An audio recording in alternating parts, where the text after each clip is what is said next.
Pour la troisième nuit consécutive, la France s'embrase après la mort de Naël, 17 ans, tué par un policier pour un refus d'obtempérer.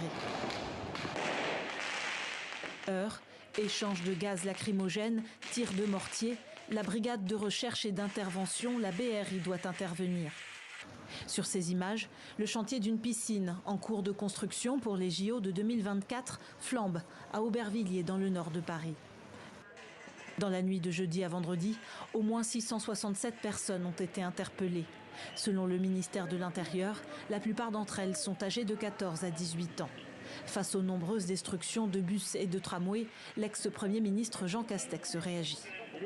C'est à la fois évidemment l'indignation par rapport à ce que nous voyons, mais aussi l'incompréhension la plus totale parce que les victimes de ces agissements sont des gens qui habitent dans ces quartiers, sont des gens qui ont vraiment besoin pour leur vie quotidienne, pour se rendre au travail, des modes de transport.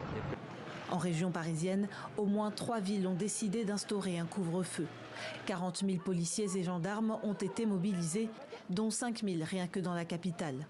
Le RAID et le GIGN, unités d'élite d'intervention, ont été déployés dans de grandes villes comme Marseille, Lyon, Lille ou encore Bordeaux. Un vent de révolte qui souffle jusqu'en Belgique, où une dizaine de personnes ont été interpellées lors d'échauffourées à Bruxelles. Le policier accusé du meurtre de Naël a été mis en examen et écroué pour homicide volontaire. Une affaire qui questionne l'action des forces de l'ordre en France, où 13 décès ont été enregistrés en 2022 après des refus d'obtempérer, un record.